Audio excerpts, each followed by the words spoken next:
ভালো ভালো খাইতে পারতেছে, শেষ বয়স, আপেল খায়, মালটা খায়, চা খায়, বন খায়, গপ মারে, আর কি বাজার হইতেছে, খাইতে আছে, ফুতে টিয়া ফাটাইতেছে, হালাল হারাম এত কিছু তো অনেক সময় আছে। হালাল না হারাম সেটা দরকার কি? আমার দরকার টাকা, আমার দরকার বাতে না। আস্তাগফিরুল্লাহ, আস্তাগফিরুল্লাহ।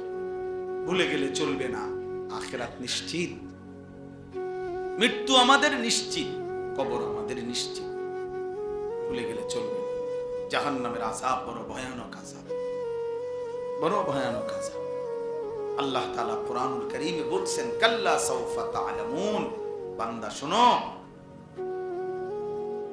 মনে রেখো বান্দা, দুনিয়া নিয়ে ব্যস্ত হয়ে গেলা, আলহাকুমুত তাকাসুর, দুনিয়া বাড়ানোর নেশা তোমাদেরকে আমি আল্লাহ থেকে, ইবাদত থেকে গাফেল করে দিল, হাত্তা জুরতুমুল মাকাবির, মনে রেখো এরই মধ্যে একদিন তুমি পৌঁছে যাবে কবরস্থান।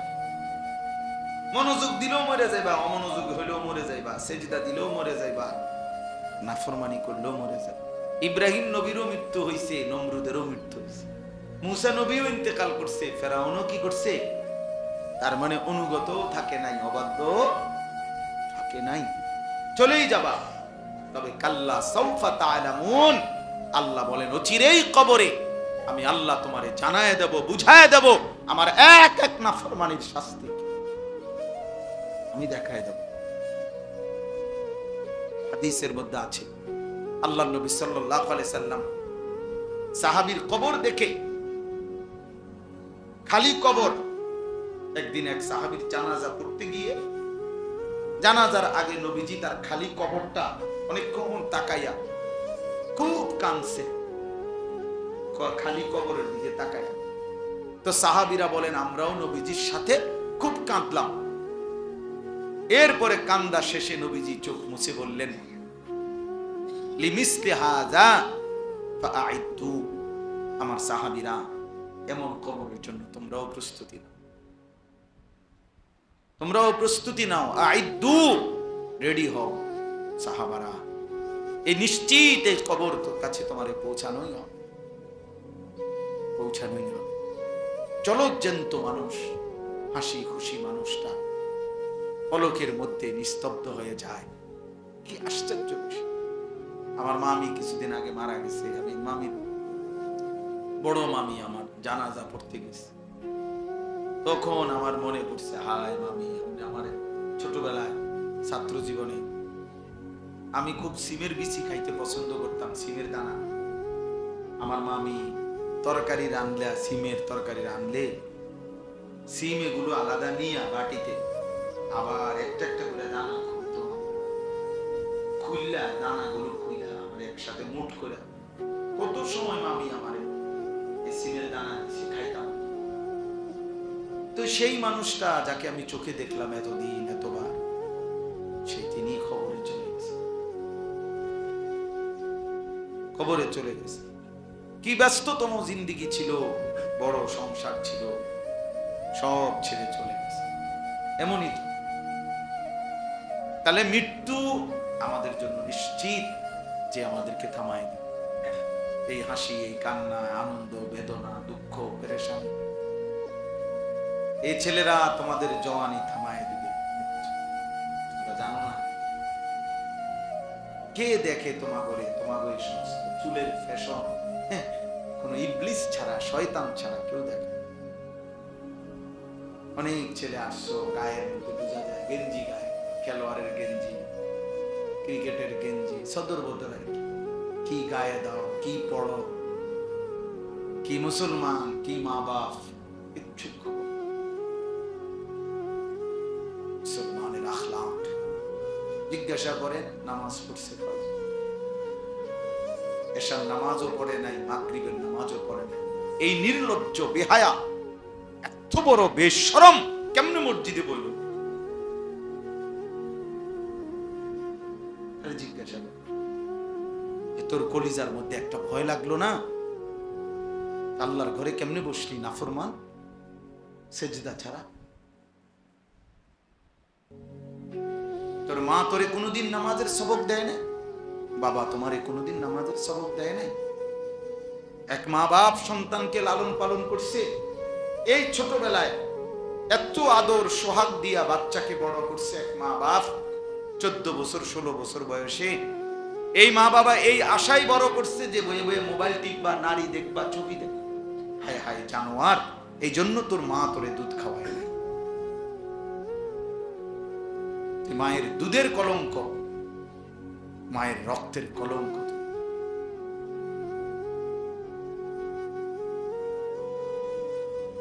কিচ্ছু অর্জন হয় না শেষ পর্যন্ত। কিছু ছবি, নারী, কিছু মোবাইলের অশ্লীল দৃশ্য, বেনামাজি নাফরমানি জিন্দিগির বিনিময়ে কিছুই অর্জন নাই। শুধুই ক্ষয় হয়, লস হয়, আখিরাতও বরবাদ হয়, শরীরের শক্তিও নষ্ট হয়, সমাজের কাছে ঘৃণিত হয়। অফিকা উয়ুবুন ওয়ালিন্নাসি আয়ুনুন, আরবি ভাষার একটা প্রবাদ আছে, মনে রাখবেন ছেলেরা, বাবা তোমরা মনে রাখবে। আরবিতে বলে যে তোমার মাঝে দোষ আছে, মানুষেরও চোখ আছে। তোমারও কি আছে? মানুষেরও কি আছে? তোমারও দোষ আছে, মানুষেরও চোখ আছে। অর্থাৎ মানুষ প্রত্যেকের ব্যাপারে একটা জিনিস মনে রাখবেন, সামনে কিংবা পিছনে প্রত্যেককে তার কর্মের ভিত্তিতেই মূল্যায়ন করে। সামনে বলতে পারুক বা না পারুক, পিছনে হইল আপনার কর্ম যেটা আপনারে মূল্যায়ন হবে না, আপনি ওইটাই। আমনের সুদখোর, আমনের মানসি কইব মাশাআল্লাহ জোনায়েত বাগদা দিয়ে নাও, আয়ো মানসি চিড়া খায় আর আমনে ভাত খান। কথা বলেন না কেন? বাটপাররে বুঝি মানসি কইব বেটা জোনায়েত বাগদা দিয়ে, না মানসি বেউকুফ। হ্যাঁ, সেজদাওয়ালাকেও মানুষ চিনতে ভুল করে না, হারামখোর বাটপারকেও মানুষ চিনতে ভুল করে না। মানুষ রাতকে রাতই বলে, দিনকে দিনই বলে, আলোকে আলোই বলে, অন্ধকারকে কি বলে? অন্ধকারই। এজন্য হারামখোর, পাপী, নাফরমান, তোরে বেটা চরিত্রহীন ছেলে তোমরা যারা এ নারী দেখো, ছবি দেখো, মোবাইলে অশ্লীল দৃশ্য দেখো, এক ওয়াক্ত সেজদা দাও না, তোরে মানুষ বেটা কোনোদিনও সম্মানের চোখে দেখে না, তোরে হাইওয়ান জানোয়ারের এক আইটেম ছাড়া আর কিচ্ছু মনে করে না। হ্যাঁ, চলতে থাকো, যদি মনে করো জানোয়ারের পরিচয় নিয়েই, জানোয়ারের বৈশিষ্ট্য নিয়েই আমি সন্তুষ্ট, ঠিক আছে, চলো ভাইয়া চলো, অসুবিধা কি? ফাসাউফা তারা ইদিন কাশাফাল গুবার, খুব দ্রুতই দেখতে পাইবেন, অচিরেই দেখবেন, অচিরেই ফয়সালা হয়ে যাবে। মৃত্যু এসে পার্থক্য করে দিবে, মৃত্যু এসে বুঝায় দিবে কোনটা ছিল করণীয়, কোনটা ছিল বর্জনীয়, কোনটা ছিল উচিত, কোনটা ছিল অনুচিত। আজ আমরা বুঝতেছি। এই জন্য দোস্ত আমার, বাবা আমার, দয়া করে মেহেরবানি করে ভাবতে শিখে, ভাবতে শিখে। সারা পৃথিবী জুড়ে মুসলমানদের দুর্দশা, মুসলমানের উপরে জুলুম, নির্যাতন, মুসলমানের রক্তে আল্লাহর জমিন ভাসতেছে। সামান্য অজুহাতে, ঠুনকো অজুহাতে মুসলমানকে নিশ্চিহ্ন করে ফেলা হচ্ছে।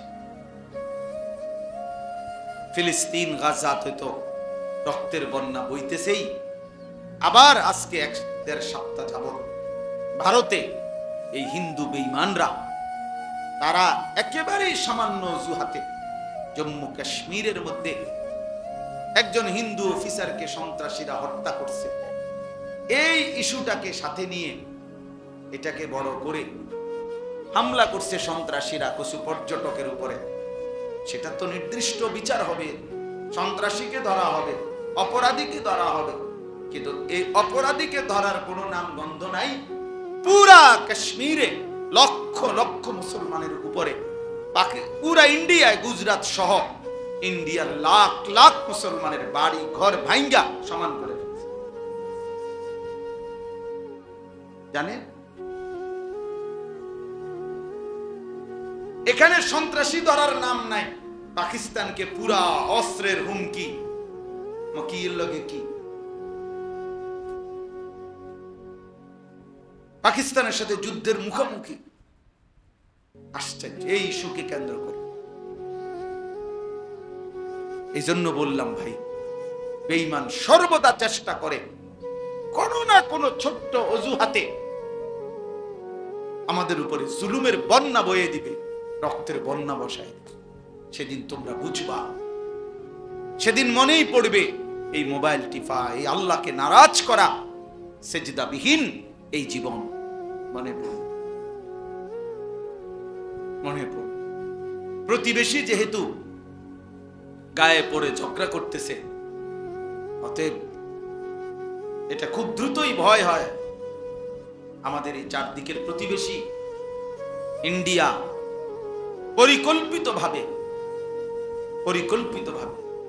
ফ্যাসিস্ট জালেম যেদিন থেকে পলায়ন করছে, তারপর থেকে পরিকল্পিতভাবে ইচ্ছা করে গায়ে পড়ে মুসলমানদের উপরে জুলুম করতেছে।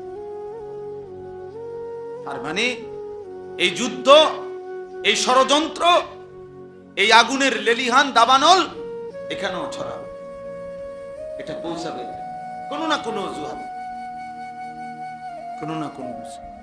টিপতে থাকো মোবাইল, দেখতে থাকো নারী ছবি। চলো ছেলেরা চুলের ফ্যাশন করো, নারী দেখো, ছবি দেখো, অসুবিধা নেই। শুধু অপেক্ষা করো আল্লাহর আযাব কখন আসবে, আল্লাহর আযাব কখন আসবে। সময় গুনতে থাকে, সময় গুনতে থাকে। সবাই বেখবর, আমরা সবাই বেখবর। আমাদের বাবা, আমাদের মা, আমাদের অভিভাবকরাও বেখবর। সবাই ব্যস্ত। কি নিয়ে ব্যস্ত বুঝি না আমি। ছেলে নামাজ পড়ে না, বাবা, মেয়ে পর্দা করে না, স্ত্রী পর্দা করে না, ঘরে নর্তকীর নাচ গান চলতেছে, ছেলের হাতে মেয়ের হাতে মোবাইল, সারা রাত নাচ গান দেখতেছে। এবারে কি সংসার করে, কি করে আমি বুঝি না। এবারে এই অপদার্থ বাপ, তুমি বেটা করোটা কি? তোমার পোলাটাও নামাজ পড়ে না, তোমার মেয়েটাও পর্দা করে না, তোমার বউটাও পর্দা করে না, তোমার ঘরে রঙিন টেলিভিশনে নর্তকী নাচে, তো তুমি অপদার্থ কি সংসার করো রে? কিতা করো রে তুমি? কিরে ভাই বলেন না, কি করেটা কিসে? মুসলমান করছেটা কি? তাইলে আল্লাহ আমাদেরকে বুঝ দান করে। আমাদের ভাবা দরকার, আমাদের ভাবনা দরকার, ইনসাফ দরকার। আমরা নিজের হাতে আমাদের উপরে মুসিবত টেনে আনতেছি। মা আসাবাকুম মিন মুসিবাতিন ফাবিমা কাসাবাত আইদিকুম। আল্লাহ তাআলা বলেন, তোমাদের উপরে যত মুসিবত আসে সব তোমাদের হাতের কামাই, তোমাদের গুনাহ, তোমাদের মুসিবত। আমাদের পাপ, আমাদের এই ছেলেদের, মেয়েদের, আমাদের বয়স্কদের এই হারাম গুনাহ, আমার আপনার প্রতিটা পাপ আমাদের জন্য আযাবকে কাছায়, আযাবকে কাছায়। এই জন্য আমরা, আমাদের নিরাপত্তা দরকার। আপনারা শুনছেন আমাদের হযরত মাওলানা মুফতি আমজাদ সাহেব কথা বলছেন শেষ দিকে। আপনি চিন্তা করে দেখেন, এটা বাংলাদেশ, এখানে সবাই জানে যে সংখ্যাগরিষ্ঠ এখানে মুসলমান, ধর্মপ্রাণ মানুষ এদেশে লক্ষ লক্ষ মসজিদ মাদ্রাসা আছে। এত কিছুর ভিতর দিয়া, এত আলেম ওলামার ভিতর দিয়া 5ই আগস্ট পরবর্তী, 24-এর পরবর্তী যে সময়ে আপনার ফ্যাসিস্টের কোনো অনুসারী ক্ষমতায় নাই, এরপরেও এই মহিলা নামের কতগুলো মুরতাদ, নারী নামের কতগুলো মুরতাদ বেঈমান বাংলাদেশের জমিনে সরকারের কাছে এই প্রস্তাবনা দিছে যে সরাসরি আল্লাহর কোরআনকে চেঞ্জ করা। এত বড় সাহস! বিষয়টা তো শুধু প্রতিবাদ না, এটা চিন্তা করার বিষয় যে মানে এই সময় আইয়া এই সাহসটা হইল কেমন? তাহলে এরা কত বড় নিকৃষ্ট, কত বড় জঘন্য, মানবতার কি পরিমাণ দুশ্মন। একটি সমাজের জন্য প্রস্তাব দিছে যে ছেলে মেয়ে বিবাহ ধর্মের বন্ধনে, বিবাহ বন্ধন ধর্মের ভিত্তিতে বিবাহ বন্ধনে আবদ্ধ হয়ে না হয়ে যদি নিজেদের ইচ্ছে মতো পছন্দ মতো তারা যদি একত্রে থাকতে চায়, রাষ্ট্র সমাজ কেউ বাধাগ্রস্ত করতে পারবে না। এই আইন, এটা আইন। তার মানে কি, ছেলে মেয়ে যেখানে মন চায় কুত্তার মতো শুইয়া লাইব, যার যেখানে মন চায়। এই সমাজ টিকবে তো? তাইলে যৌনকর্মী, বেশ্যা, পতিতা পৃথিবীর ইতিহাসে, মানবতার ইতিহাসে কোন জায়গায় একেবারে সামান্যতম মনুষ্যত্ব যার মধ্যে আছে, তারা এটা একটি জঘন্য অপরাধ, নারীর এই অসভ্যতা, কোন নারী দেহ বিক্রি করা, নাউজুবিল্লাহ। এই মুরতাদরা, এই নারী সংস্কার কমিশনের এই মুরতাদগুলো প্রকাশ্যে প্রস্তাবনা লিখছে যে এই যৌনকর্মী, বেশ্যা, পতিতাকে রাষ্ট্রীয়ভাবে শ্রমিক হিসাবে স্বীকৃতি দিতে হবে। এরা শ্রমিক, এরা ওয়ার্কার। আপনি চিন্তা করছেন এই সমাজ কোথায় গিয়ে পৌঁছবে?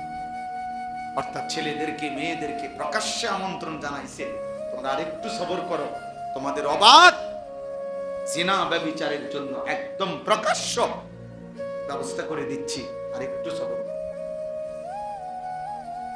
আরেকটু সবর করো। তাইলে ভেবে দেখেন, পিছনে বেঈমানের মদদ, কাফের মুশরিকদের মদদ ছাড়া তারা এটা করতে পারে? তাহলে আমরা কোথায় আছি? আমাদের এত মসজিদ, এত মাদ্রাসা, এত আজান, আমরা এত বিপুল পরিমাণ মুসলমানের সামনে দাঁড়াইয়া আল্লাহর কোরআনের বিরুদ্ধে এত বড় কথা বলতে পারা, এই সাহস এই বেঈমানরা কোথায় পাইল? বলেন। গত 2 দিন আমি উত্তরবঙ্গ ছিলাম, কুড়িগ্রাম, লালমনিরহাট, দিনাজপুর, গাইবান্ধা, 4 জেলা সফর করছি, বয়ান করছি। সেখানে নিজ চোখে দেখছি প্রকাশ্যে একেবারে খোলামেলা ওপেন আপনার খ্রিস্টানরা মুসলমানদেরকে খ্রিস্টান বানাচ্ছে।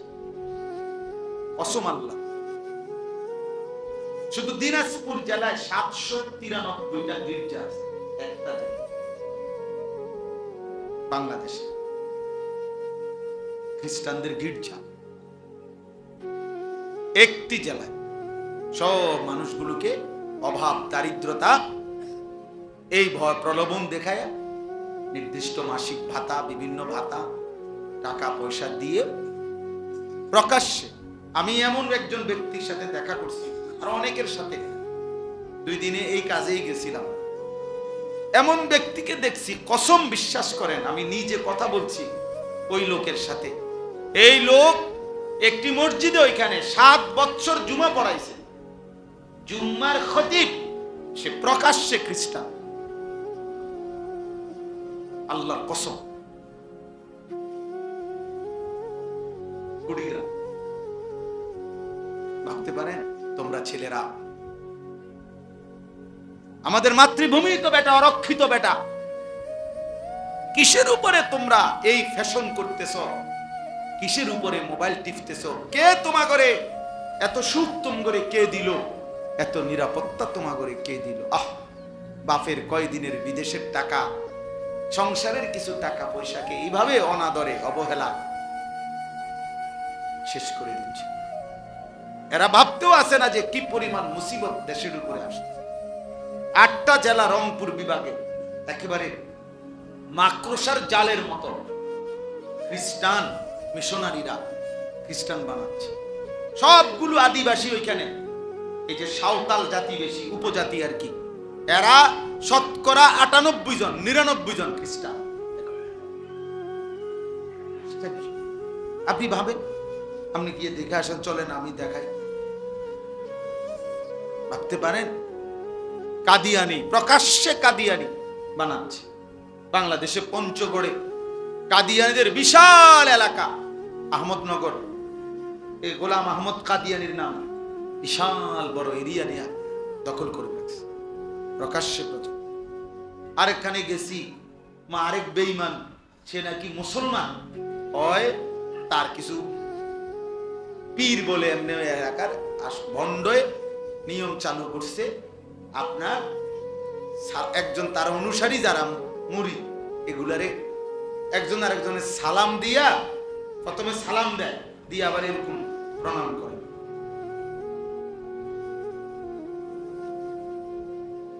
মা কি এটা কি?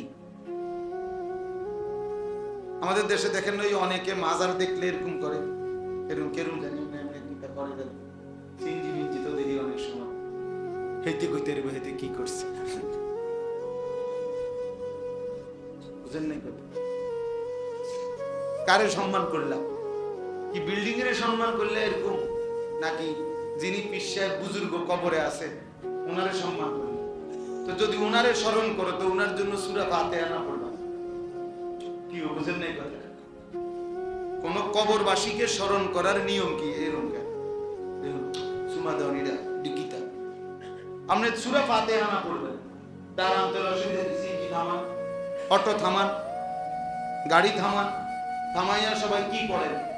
সূরা ফাতিহা পড়েন, 3 বার কুল হুয়াল্লাহু আহাদ পড়েন, ঠিক না? কবর জিয়ারতের নিয়ম কি এগুলা নাকি বলেন না? তাহলে আমনের আমার যদি কবর বাবার কবর জিয়ারত নিয়ম এটা হয়, তো পীর সাহেব বাবার কবর জিয়ারত আরেক নিয়ম হবে বলেন? এটা আরেক নিয়ম হবে কেন? আল্লাহ আমাদেরকে মাফ করে দেন। এজন্য আমাদের জন্য এটা জরুরি। আমি এই বাস্তবতাগুলো, আমাদের পার্বত্য চট্টগ্রাম অরক্ষিত, রাঙ্গামাটি, খাগড়াছড়ি, বান্দরবন, প্রতিনিয়ত খ্রিস্টানরা এটা দখলের পায় তারা আছে। এখানে হাজার হাজার মানুষ খ্রিস্টান। আমাদের সেন্ট মার্টিন কক্সবাজারের ওখানে সেটাও অরক্ষিত। এটা নিয়েও নানামুখী কি আছে ষড়যন্ত্র। তো দেশটাই একত্তর, বুঝেন নাই কথাটা? এমনি আমরা জায়গা কদ্দুরে পুরোটা বাংলাদেশ ওয়ার্ল্ড ম্যাপে বাংলাদেশের জন্য যে কদ্দুর আঁকছে, এই কদ্দুরের মধ্যে কোনো একসাথে বাংলাদেশ পুরোটা এখন যায় না, জায়গা নাই। এই আমার দেশ এমনিতেই অল্প একটু, সেখানে যদি এতদিকে দুশ্মন ষড়যন্ত্র করে ছিনিয়ে নেওয়ার থাকবে কি আর? প্রিয় ভাই আমার, ছেলেরা আমার, বাবা আমার, আল্লাহর দিকে ফেরা দরকার। এটাই রাত গভীরের কথা। আল্লাহর দিকে আমাদের ফেরা দরকার। আমাদের আল্লাহই আমাদের সমাধান। আজকে ৭৭ বছর যাবত ফিলিস্তিনের মুসলমান নির্যাতিত, ৭৭ বছর একদিন। কাশ্মীরের মুসলমান আজকে ৭৮ বছর নির্যাতিত, ৬১ বছর ধরে রোহিঙ্গা মুসলমান নির্যাতিত। কাজেই এই পৃথিবীর জাতিসংঘ বলেন আর ইউরোপ বলেন, ওইসব কোনো বেঈমান আমাদের মুসলমানের কোনো সমস্যার সমাধান করে দিবে না। দিলে এতদিনে হইতো। আমাদের সমাধান আমাদের আল্লাহ, আমাদের সমাধান আমাদের আল্লাহর আনুগত্য, আমাদের আল্লাহর কাছে ফিরে আসা, এটাই আমাদের সমাধান। আমরা সেজদা না দিলে, চোখের পানি না ফেললে, দোয়া না করলে আমাদের বিজয় আসবে না। বুঝেন নাই কথাটা? তোমরা একটা ছেলে হলেও ভাইবা। আমি জানি সবাই একসাথে পরিবর্তন হবে না, কিন্তু একজনই ভাইব।